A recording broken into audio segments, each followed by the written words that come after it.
Hoje, Dia dos Pais, eu quero parabenizar todos os papais aqui presentes. Eu quero dizer que ser pai é uma dádiva, é uma alegria.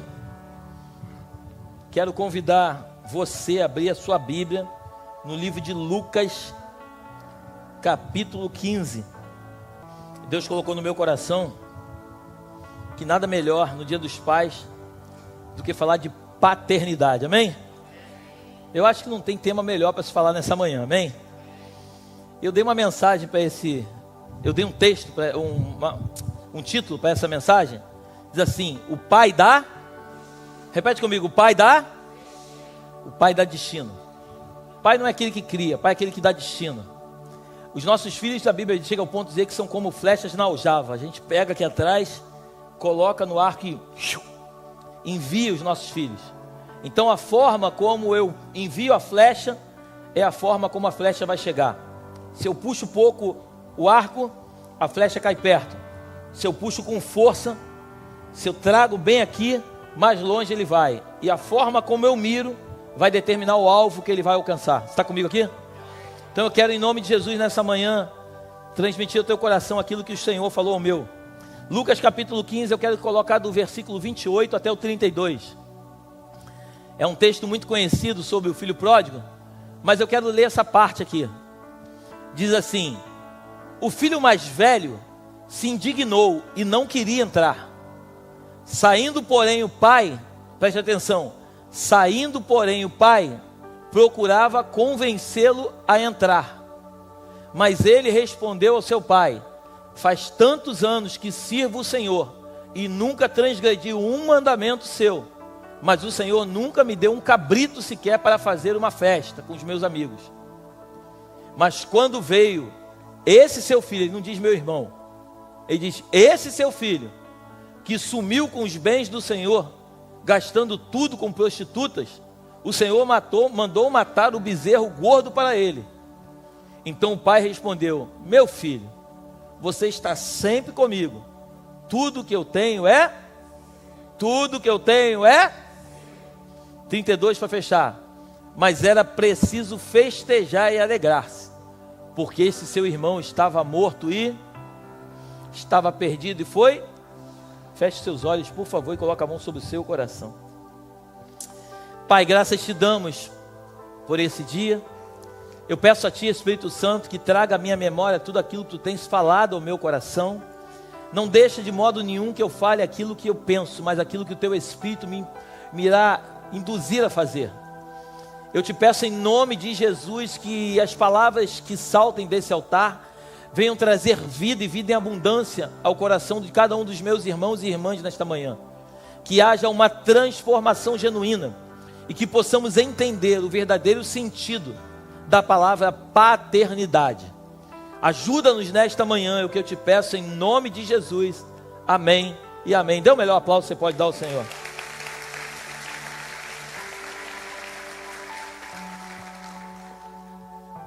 Essa mensagem não é só para os pais, é para os pais e para as mães, amém? Para todos nós. Perceba uma coisa, esse texto do filho pródigo, em Lucas 15, ele conta uma parábola, e nessa parábola tem 3 histórias. E a última história é a história do filho pródigo. Você conhece a história? Eram 2 irmãos, o mais novo pede a parte que lhe cabia, o pai pega e dá a parte dele, ele sai, ele gasta dissolutamente, diz as Escrituras. Ele gasta com prostitutas, com bebida, com droga, com tudo que tinha que gastar na época. E ele chega ao ponto, depois de não ter nem comida para comer, ele chegou a desejar comer comida de porcos, e mesmo assim ninguém dava nada para ele. Aí ele lembrou, ele caiu em si, ele lembrou que na casa do pai dele, os empregados comiam muito bem. Ele resolve voltar para a casa do pai, e quando ele chega na casa do pai, ele é recebido pelo seu pai. A Bíblia diz que o pai, quando ele vê o filho de longe, diz as Escrituras, ele corre em direção ao filho, ele manda trazer roupa nova. Roupa fala de troca de vestimenta, troca de identidade. Ele manda trazer uma sandália, porque naquela época os funcionários, os serviçais, eles andavam descalços. Então ele manda trazer uma sandália, mostrando que ele não era um funcionário, mas ele era um filho. E ele manda trazer um anel para colocar no dedo, Porque anel fala de autoridade, fala daquilo que Deus tem para cada um de nós. Amém? E quando ele está vivendo toda essa alegria, o pai, ele manda matar um bezerro gordo. E quando o filho mais velho está chegando em casa, ele vê aquele alvoroço, ele pergunta: o que está acontecendo? Aí as pessoas comentam: o teu irmão que estava perdido, ele chegou em casa e teu pai está feliz. A Bíblia diz que ele não quer entrar na casa, e o pai vai lá fora. A gente pegou o texto, o pai vai lá fora se encontrar com ele. E o que isso tem a ver com paternidade? Perceba que um filho, ele se perdeu porque ele saiu de casa, mas o outro filho estava dentro de casa, mas também estava perdido. Porque estar perdido não tem a ver com estar lá fora. Você às vezes pode estar dentro da igreja e estar perdido. Você pode muito bem estar vindo todos os cultos, mas você ainda não entendeu quem é o teu pai, o que ele tem para você e a forma como ele quer se revelar para você. Muitas vezes nós criticamos quem está lá fora, mas às vezes estamos dentro, estamos mais perdidos que quem está lá fora. Porque quem está lá fora está vivendo aquilo tudo lá fora, mas muitas vezes estamos vivendo tudo ao contrário aqui dentro, sem entender o que estamos vivendo. Você está comigo aqui nessa manhã? Hoje eu quero trazer para o teu coração e para a tua mente uma mensagem que, se você entender, vai mudar muitas coisas na sua vida. Exemplo: perceba que Samuel, ele foi discipulado por Eli. Quem era Eli, pastor? Eli era um sacerdote, pai de Hofni e Finéias. Hofni e Finéias, a Bíblia chega ao ponto de dizer que basicamente eles eram filhos de Belial. Como assim filhos de Belial? Eles viveram dentro da casa de um sacerdote, tendo uma vida de homens promíscuos. Eles viviam dentro da igreja nos dias de hoje. O pai era pastor. Eles viviam dentro da igreja, eles roubavam a oferta, eles se prostituíam com as mulheres atrás do culto. Eles faziam um monte de coisa errada. Então eles tinham um pai que era sacerdote, mas eles eram completamente perdidos. Mas perceba que esse mesmo pai, que não conseguiu trazer destino para a vida dos seus filhos, esse mesmo pai, ele foi discipulador de Samuel, que foi o maior profeta de Israel. Quando a gente vai para a Bíblia, se a gente parar para refletir, quem começou a discipular Davi foi Saul. Saul, ele era rei, ele começou a andar com Davi ia para a guerra com ele.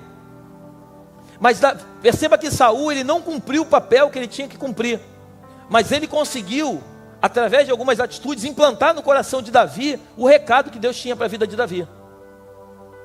Você vai olhar comigo também, você vai ver que Judas, ele teve o maior discipulador da história, que foi Jesus. Mas mesmo ele tendo um bom discipulador, ele não conseguiu ser discipulado. Pastor, o que você está querendo dizer com isso? Eu estou querendo dizer com isso porque não adianta sair uma mensagem do altar boa ou mais ou menos. O que vai adiantar é a forma como a mensagem entra no teu coração e como você responde a ela. Porque você pode ter o melhor discipulador e você pode não ser discipulado. E você pode ter um discipulador mais ou menos e entender de fato quem é o teu pai e responder de acordo como filho aquilo que ele espera de você. Então o desejo do meu coração é que, muito mais do que eu sempre digo, não é o mensageiro, mas é a mensagem. Muito mais do que a forma como se fala, é a forma como se recebe. A Bíblia diz que Noé, ele foi um apregoeiro da justiça. Quantas mensagens você ouviu de Noé na Bíblia? Levanta a mão, quem ouviu alguma mensagem de Noé? Não tem. Noé não pregou nenhuma mensagem, mas Noé obedeceu num tempo em que nunca havia chovido. Noé recebeu uma palavra, em outros termos, que não fazia sentido nenhum para aquela época. Mas Noé obedeceu, Noé entendeu o recado do seu pai, ouviu e cumpriu aquilo que ele ouviu. Então Noé, ele é um homem que é um exemplo para mim e para você, porque não tem a ver com aquilo que a gente prega, mas tem a ver com aquilo que a gente vive. Muitos aqui talvez nunca tenham a oportunidade de pegar um microfone e pregar para uma multidão, mas às vezes dentro da tua casa, com o teu filho, você vai ser mais pastor do que muitos que estão em cima de um altar pregando a mensagem. Você precisa crer nisso. Você precisa crer que a gente não precisa de uma plataforma, de um lugar amplo para falar para os outros aquilo que a gente crê. A gente precisa colocar em prática o que nós cremos e aquilo que o Senhor representa para nós. A Bíblia fala em João capítulo 14, versículo 6. Coloca para mim. Deu um branco agora, eu sei de cabeça. Ninguém vai ao Pai senão por mim. Eu sou o caminho. Versículo mais falado aqui. Eu sou o caminho, a verdade e a... Ninguém vem ao senão por... Perceba que a única pessoa que pode nos levar ao Pai chama-se Jesus.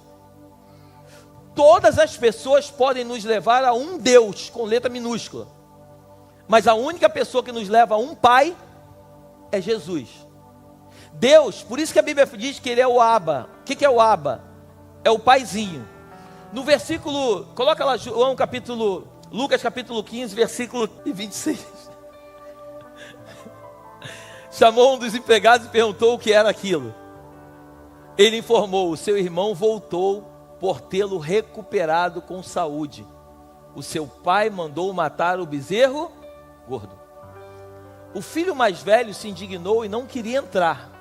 Saindo, porém, o pai procurava convencê-lo a... 29. Mas ele respondeu ao seu pai: faz tantos anos que sirvo o Senhor e nunca transgredi um mandamento seu. Mas o Senhor nunca me deu um cabrito sequer para fazer uma festa com os meus amigos. Mas quando veio esse seu filho, que sumiu com os bens do Senhor, gastando tudo com prostitutas, o Senhor mandou matar o bezerro gordo para ele. Agora olha o 31. Então o pai respondeu: meu filho, você está sempre comigo, tudo que eu tenho é...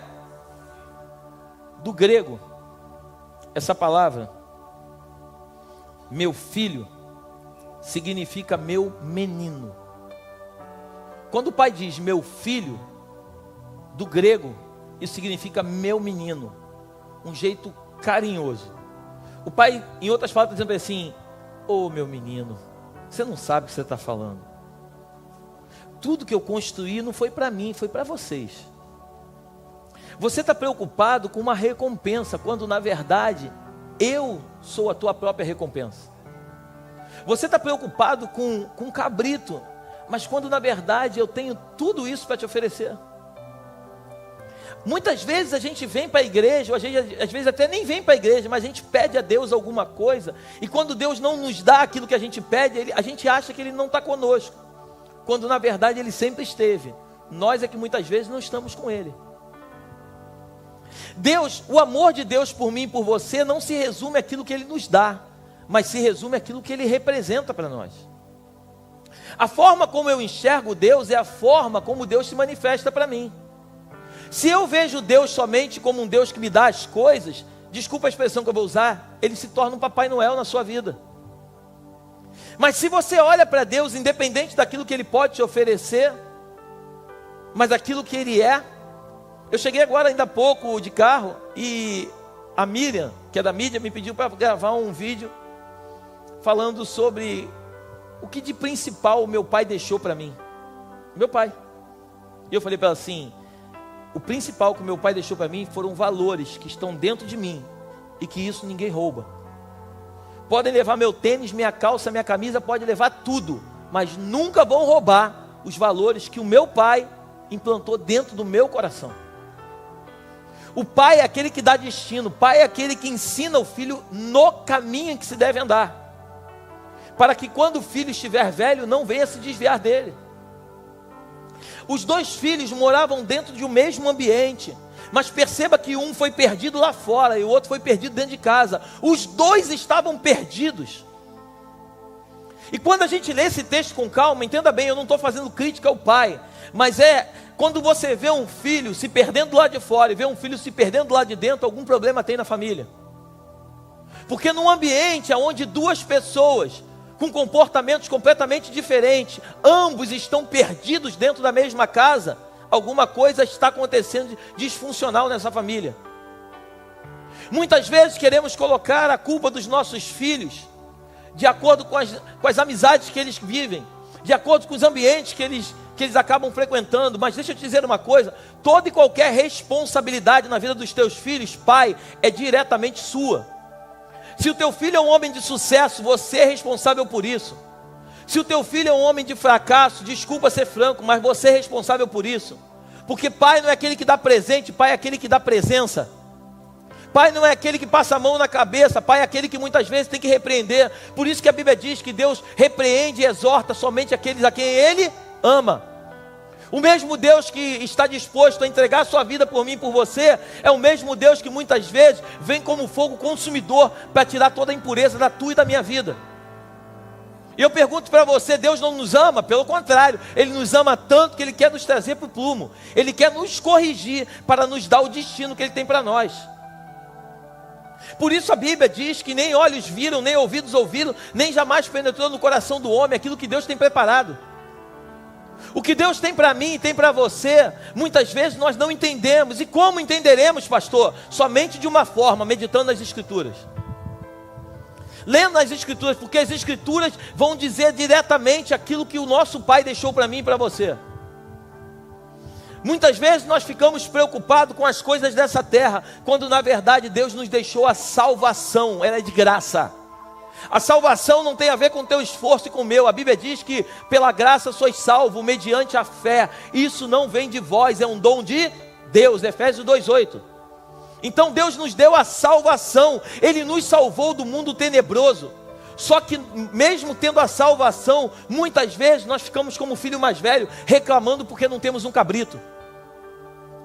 Temos direito a uma salvação. Essa semana eu recebi um vídeo muito interessante, alguém já deve ter visto. Uma corda sem fim, e essa corda no começo tem um espaçozinho vermelho, pintado de vermelho, que na verdade é o tempo finito, é um tempo que se começa e um tempo que se termina aqui nessa terra. E depois o tempo, a corda branca é o tempo infinito, é a salvação, que nós vamos viver a eternidade com Deus. Mas muitos de nós dá importância para aquele pedacinho pequenininho vermelho, que se começa e termina, e esquece aquilo que vai ser eterno. Vivemos nessa terra como se a nossa esperança fosse essa terra. Comemos nessa terra acreditando que a nossa esperança é essa terra. Ficamos frustrados com as coisas que muitas vezes não acontecem, porque a nossa esperança está nessa terra. Se nós olharmos para a eternidade, nós vamos falar como Paulo: ei, as leves e momentâneas tribulações desta terra não se comparam com o peso de glória que está por vir. O tempo que nós vivemos aqui nesta terra é um tempo, seja ele alto, seja ele baixo, porque todos nós vamos ter dias de vitória e dias de derrota, todos sem exceção. Você lê as Escrituras, você vai ver homens de Deus, reis, que tiveram momentos lá no ápice, lá no alto, e momentos difíceis na vida, todos sem exceção. José, olha que coisa incrível. José, coloca para mim Gênesis capítulo 33, versículo do 1 ao 4. Quando José ergueu os olhos, viu Esaú se aproximava, e com ele 400 homens. Presta atenção, Jacó. Quando Jacó ergueu os olhos, viu que Esaú se aproximava, e com ele 400 homens. Então repartiu os filhos entre Lia, Raquel e as duas servas. Pôs as servas e seus filhos à frente, Lia e seus filhos atrás deles, e Raquel e José por último. Ele mesmo, adiantando-se, prostrou-se em terra 7 vezes, até aproximar-se de seu irmão. Então Esaú correu ao encontro dele e o abraçou, pôs os braços em volta do pescoço dele e o beijou. E eu queria que você tentasse imaginar a cena. Jacó, você conhece a história? Ele toma a primogenitura de Esaú. Na verdade, Esaú vendeu para ele a primogenitura, ele assumiu ela. O pai agora, Isaac, já está ficando cego.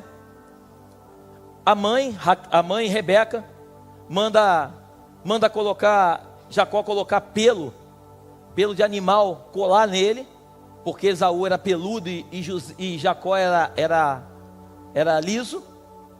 Aí agora Jacó chega para o pai Isaac e diz assim: eu vim aqui pegar a primogenitura. Aí Isaac pergunta: é Esaú? Aí ele fala: sou eu. Ele se passa pelo irmão, não sendo o irmão. Você está comigo aqui?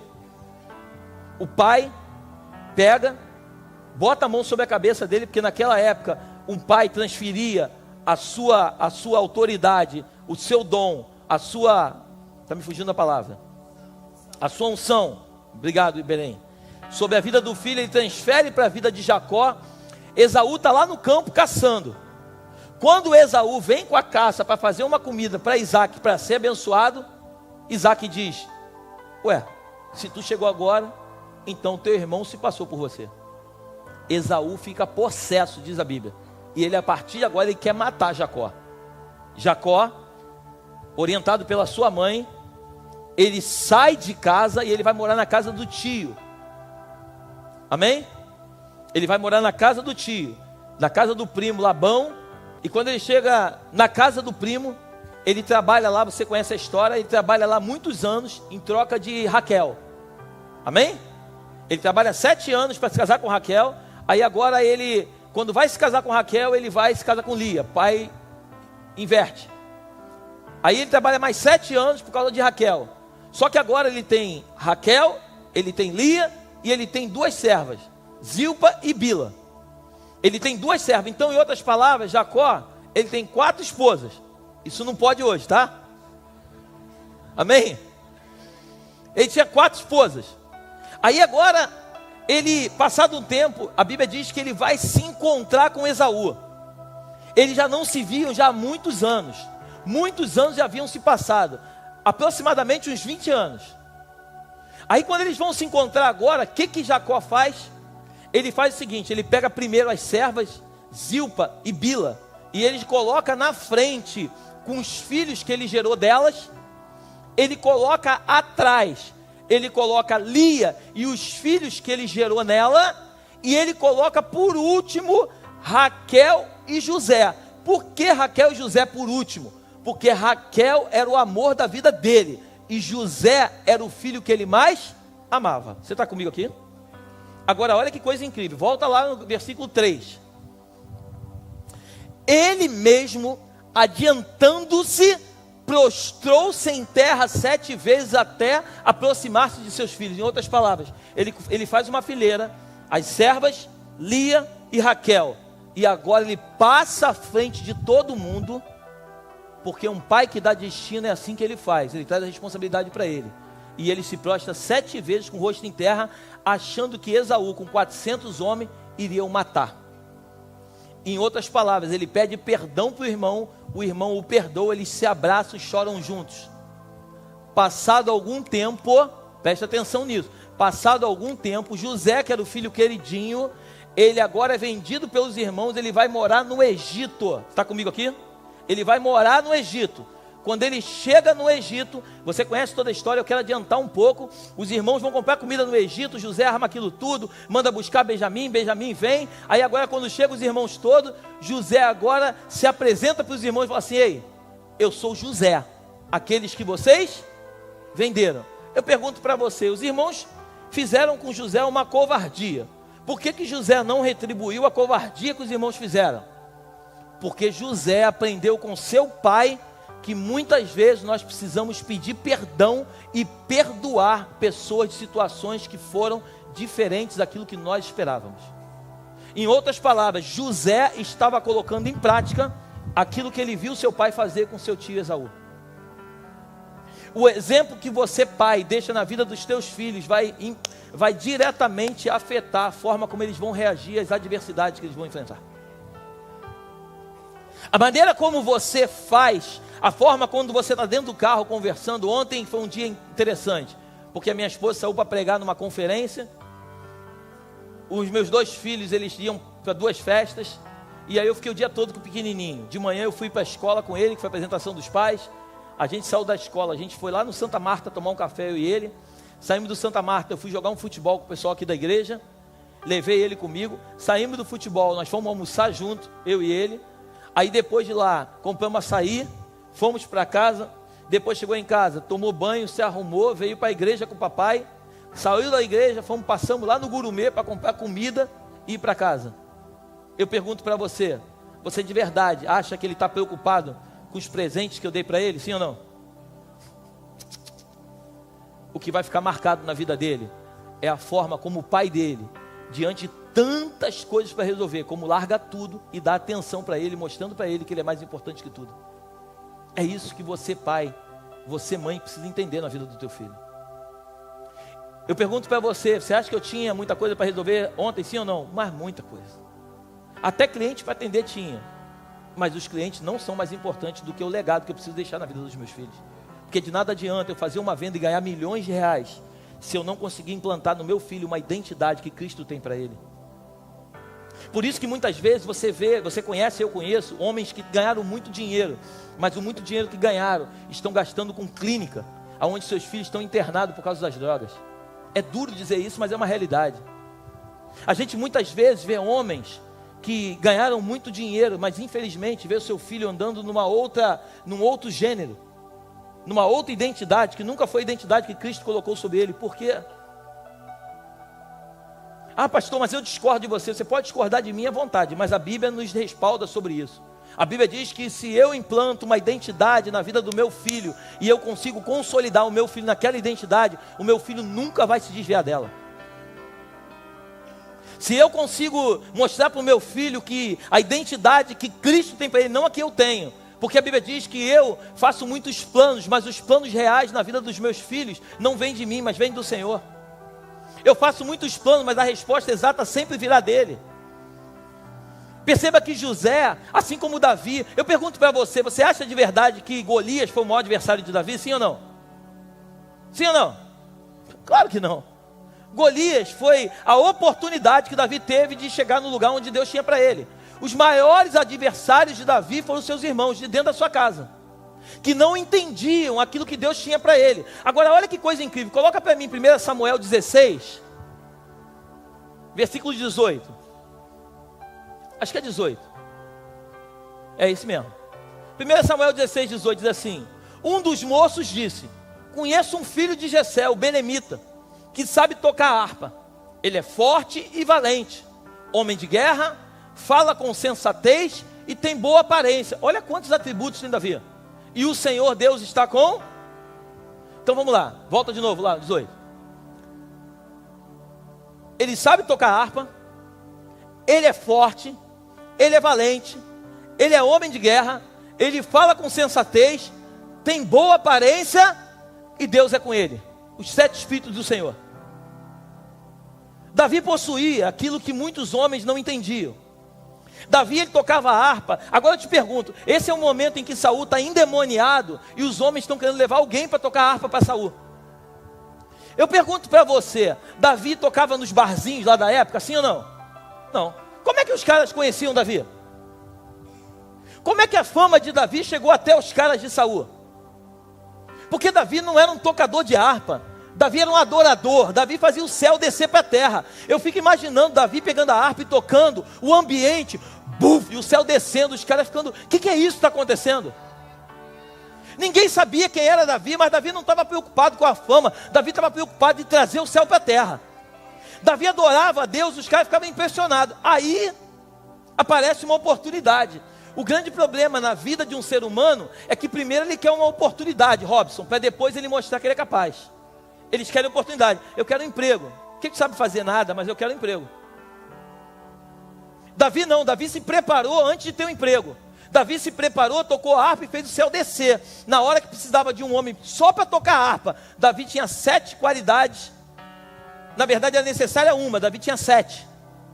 Quando Davi chega diante de Saul, Saul fica assim, ó: que cara é esse? Quem é esse camarada? O desejo do meu coração é que eu e você nos preparemos. Eu não sei se você crê nisso, existe uma guerra espiritual. Essa guerra, ela é o tempo todo, é o diabo tentando nos destruir e a gente precisando resistir às hostes do diabo. A nossa guerra, a Bíblia diz que não é contra sangue nem contra carne, mas sim contra principados e potestades nas regiões celestiais. O inimigo da nossa alma, ele não tem poder para tocar no nosso Deus, então ele quer tocar naquilo de mais importante para Deus, que sou eu e você. Se ele não pode tocar em Deus, ele precisa tocar em alguém, ele tem que tocar na gente. É como eu costumo dizer aqui na igreja: se você me dá um tapa na cara, provavelmente eu não vou te dar outro, mas se você der um no meu filho, eu não sei o que eu sou capaz de fazer. Que é isso, pastor? Tu é pastor, mas eu sou verdadeiro. Não somos perfeitos, mas somos de verdade. Eu não sei o que eu sou capaz de fazer. Por quê? Porque não tem a ver comigo, mas tem a ver com aquilo que foi gerado de mim.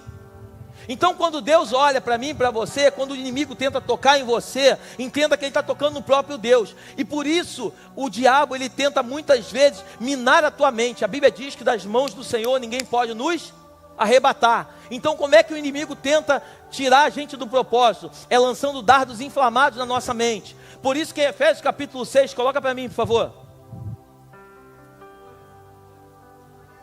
Filhos, obedeçam a seus pais no Senhor, pois isto é...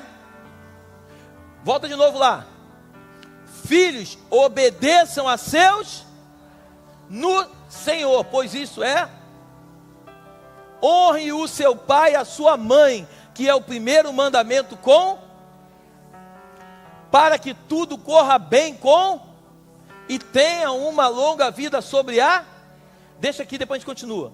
Se você só entender que você tem que amar Deus acima de todas as coisas, e você honrar o teu pai e a tua mãe, naturalmente, creia no que eu estou te falando, porque a Bíblia está nos afirmando, se você fizer isso, naturalmente as coisas vão começar a convergir em teu propósito.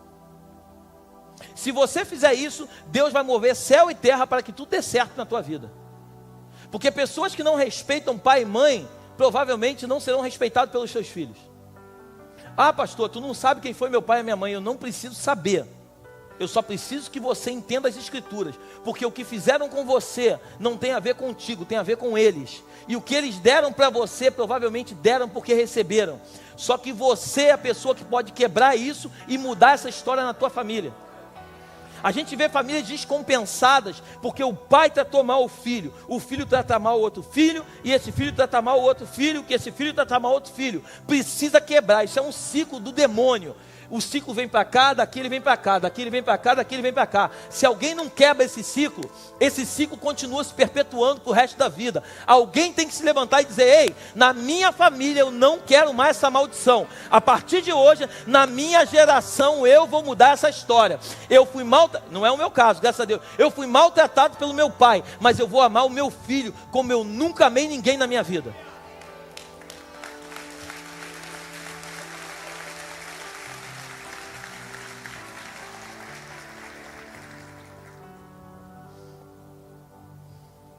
Toda disciplina traz maturidade e sabedoria. Deus não tem duas missões, Deus só tem uma missão. Deus levanta um homem chamado Adão. Deus dá uma missão para ele: Adão, você vai fazer com que toda a terra seja abençoada. Adão fracassa na missão. Eu pergunto para você: Deus levantou uma outra missão? Não, Deus continuou na mesma missão. Deus levantou um outro Adão. Coloca para mim 1 Coríntios capítulo 15, versículo 45. Pois assim está escrito: o primeiro homem, Adão, se tornou um ser, mas o último Adão é espírito. Em outras palavras, o primeiro Adão é um homem normal, carnal, que é uma alma vivente. O segundo Adão, Cristo, é um espírito vivificante, é eterno. O primeiro Adão fracassou, o segundo Adão entrou em cena e fez com que a promessa, a missão continuasse de pé. Porque Deus não tem duas missões para você e para mim, só tem uma missão. Se a gente não cumpre a missão, Deus levanta outro no nosso lugar, para que a mesma missão seja cumprida. Porque Deus não muda a missão. Deus levantou o pastor Anderson, aí Deus deu uma missão, ele fracassou, então vou te dar outra missão. Isso não existe com Deus. Se ele fracassou na missão, Deus, se necessário for, levanta outro homem no lugar dele para cumprir a mesma missão. E qual é a minha missão e a tua missão? A minha missão e a tua missão, antes de qualquer coisa, antes de sermos bem-sucedidos no trabalho, antes de sermos conhecidos no Instagram, a nossa primeira missão é ser pastor na nossa casa. É dar destino aos nossos. Porque a Bíblia chega ao ponto de dizer que se eu não sei cuidar da minha família, eu não sou digno para cuidar das coisas de Deus. Se eu não dou destino para os meus filhos, eu não sou digno. Não sou eu que estou falando, está escrito na Bíblia. Você está comigo aqui ainda? Então entenda uma coisa, e eu já estou chegando para o fim.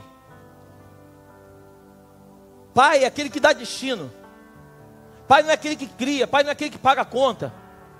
Pai é aquele que dá destino, pai é aquele que gasta tempo, investe tempo, colocando na vida dos filhos aquilo que é certo e aquilo que é errado. Pai é aquele que diz para os filhos as amizades que eles podem andar e as que eles não devem andar. Pai é aquele que se preocupa quais são os ambientes que teu filho está frequentando. Ontem os meninos foram para uma festa lá em Nova Iguaçu. Eu liguei para o Jadson, liguei para o João, liguei para todo mundo. Eu falei, ó, toma cuidado com isso. Quando avisa, vai lá no ônibus agora e avisa lá no ônibus que quando eles chegarem na festa, porque a gente não sabe quem está na festa.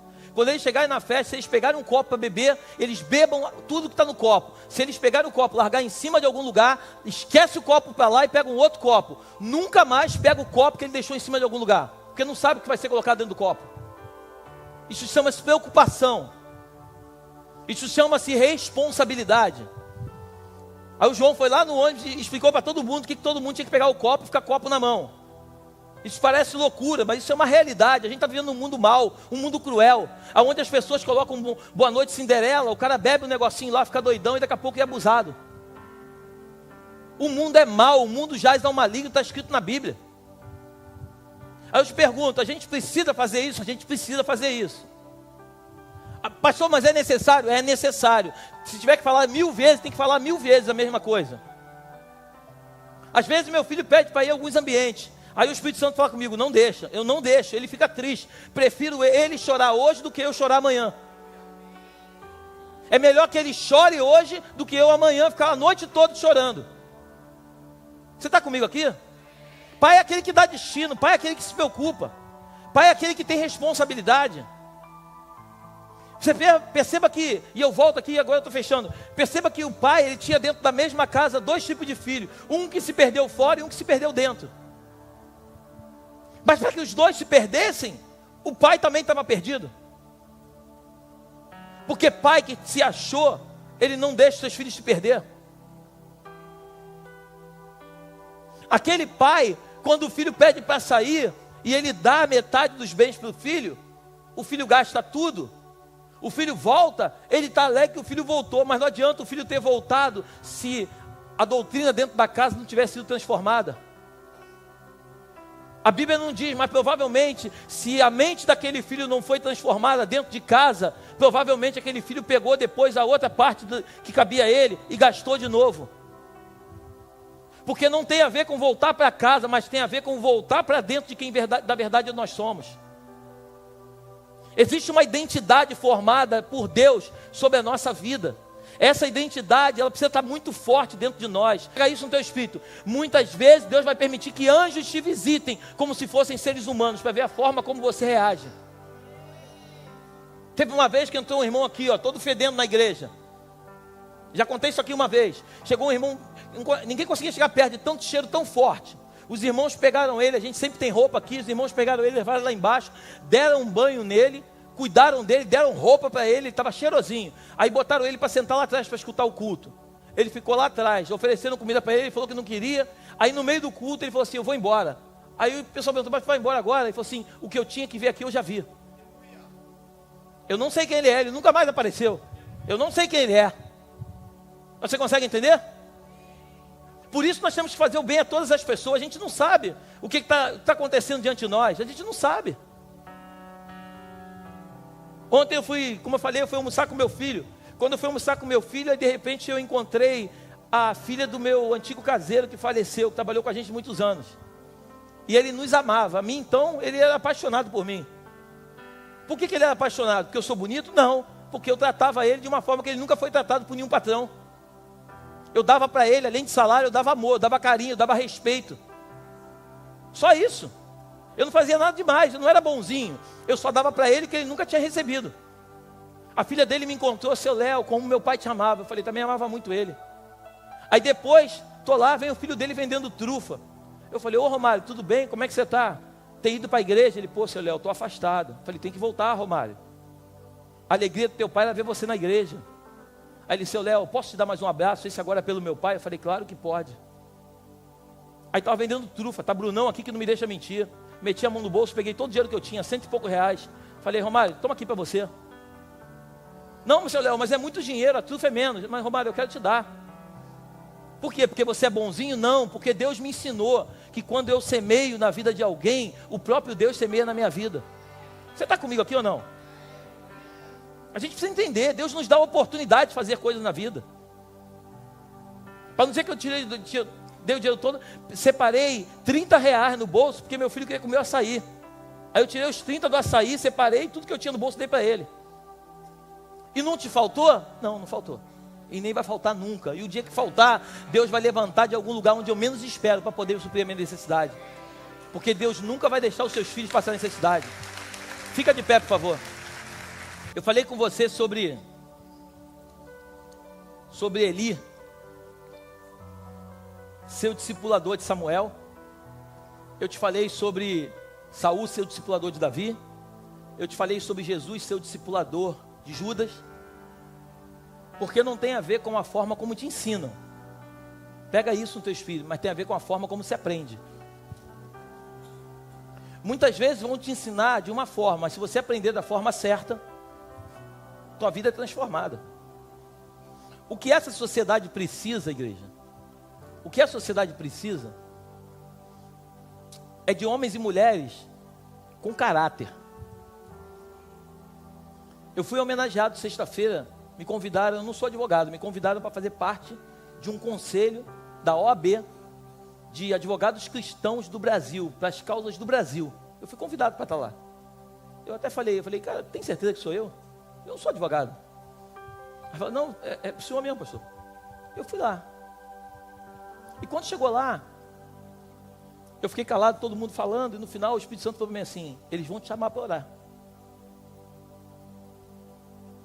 Aí no final o presidente estava lá em cima e falou assim, pastor, aí eu fui lá e falei assim, você ora? Eu falei, eu oro. Quase que eu falei para ele, Deus já tinha me falado que eu ia orar. Eu fui fazer uma oração. Eu fiz uma oração curta e simples. Na minha oração eu só falei uma coisa muito importante. Eu falei que eu queria agradecer a Deus por estar junto com aqueles irmãos ali, fazendo parte daquele conselho. Mas muito mais do que as palavras, a forma como a gente fala, é a forma como a gente age. Porque o mundo está cansado de blá blá blá. O mundo está cansado de pessoas que falam muito de Jesus, mas nunca o conheceram. O desejo do meu coração, eu sempre vou falar isso até o último dia da minha vida. Deus me plantou nessa comunidade de fé. Diante de tudo que você ouvir de mim, você vai sempre ouvir isso. Muito mais do que o que a gente fala, é o que a gente vive. A forma como eu trato uma pessoa é a forma como naturalmente eu vou dizer se eu sou discípulo ou não de Cristo. Eu não posso tratar bem um cara que é muito rico e tratar mal alguém que é humilde. Isso não tem nada a ver com o Evangelho. Isso não tem nada a ver com Jesus. Eu não posso, a minha esposa às vezes fala para mim assim, Léo, você quer botar todo mundo na mesa. Porque a Bíblia diz que nas bodas, Jesus fala assim, vai nas encruzilhadas, chama aqueles que estão aí perdidos. Porque eu convidar pessoas que podem me dar aquilo que eu estou dando para eles, está escrito na Bíblia. Que benefício tem isso? Nenhum. Agora, quando eu faço por alguém que nunca na vida vai ter condições de fazer por mim, eu tenho certeza que meu Pai se alegra no céu. Porque o que eu estou fazendo não tem a ver com aquilo que eu espero em troca, mas tem a ver com fazer sem esperar nada em troca. Você está comigo aqui? Essa mentalidade precisa entrar no nosso coração e na nossa mente. Esse pensamento não tem a ver com a filosofia de um homem, não tem a ver com a doutrina de um pastor, isso tem a ver com as escrituras sagradas. Jesus quer transformar a tua vida, mas Ele não quer transformar só a sua vida, Ele quer transformar o ambiente em que você vive. O ambiente em que nós vivemos precisa ser transformado. Você viu que loucura está acontecendo aí fora, no Congresso? Uma mulher agride um rapaz e depois ela diz que não agrediu e que é calúnia do cara que está falando para ela, aquilo dela. É o mundo que a gente vive. E deixa eu te dizer uma coisa, vai piorar. Você precisa entender que vai piorar. Cada dia está pior. A Bíblia diz que nos últimos dias o amor de muitos esfriaria. As pessoas não têm mais amor um pelos outros. Eles não estão nem aí, eles matam a troco a moeda. Pessoas estão devendo 10 reais uma para outra, o cara vai lá e mata o outro que está devendo 10 reais. As pessoas não têm respeito, não têm amor. E isso só vai ser mudado o dia que Jesus voltar. Estava lendo hoje a carta de Paulo aos Tessalonicenses. Paulo fala muito sobre isso. E interessante que a Bíblia diz que ele está voltando. Eu não sei se você crê nisso, mas ele está voltando, está muito perto. Tudo que está acontecendo tem tudo a ver com a volta dele. Feche seus olhos, por favor. Pai, hoje é comemorado o Dia dos Pais. Mas na verdade, para nós cristãos, todos os dias é o teu dia, papai. Nós somos agradecidos por tanta misericórdia sobre nós. Somos pecadores, diz a tua palavra. Vivíamos na prática do pecado e o Senhor, por um alto preço, entregou a sua vida, Jesus, para que nós fôssemos lavados e remidos pelo sangue do Cordeiro. E hoje estamos nós aqui. A minha oração esta manhã é que o Senhor traga um espírito de sabedoria e de conhecimento sobre nós. Assim como foi dito ainda há pouco, não tem a ver com aquilo que nós aprendemos, mas tem a ver com a forma como reagimos. Nos ajuda a receber as instruções do céu nesta manhã. Que recaia sobre nós o teu reino e a tua justiça. Nos faz, eu te peço, Jesus, nos faz andar de acordo com as tuas escrituras. E que possamos dar um bom testemunho, de fato, de quem tu és na nossa vida. O mundo precisa te conhecer, mas o mundo só te conhecerá através das respostas que nós, como filhos, iremos dar. Pois afinal de contas, nós somos as flechas que estavam na tua aljava. Flechas essas que foram lançadas e que vão em algum momento chegar a um destino. Que o destino que cada um de nós chegar possa trazer um impacto e uma resposta para aquilo que tu espera através de nós. Eu quero abençoar a tua igreja, eu quero abençoar o teu povo. Eu quero declarar em nome de Jesus que as tuas bênçãos estejam sobre nós. Leva-nos aos nossos lares debaixo da tua proteção e da tua graça. Que o teu anjo vá diante de nós, nos conduzindo pelo único e verdadeiro caminho. Que as doces consolações do teu Espírito se façam presentes, não só hoje, mas para todo sempre. Leva-nos em paz, debaixo da tua mão de poder, e nos dê um dia abençoado. Abençoa a vida de cada um dos papais aqui nesta manhã, em nome de Jesus. Amém e amém. Vá em paz, vá feliz. Hoje à noite eu espero você aqui.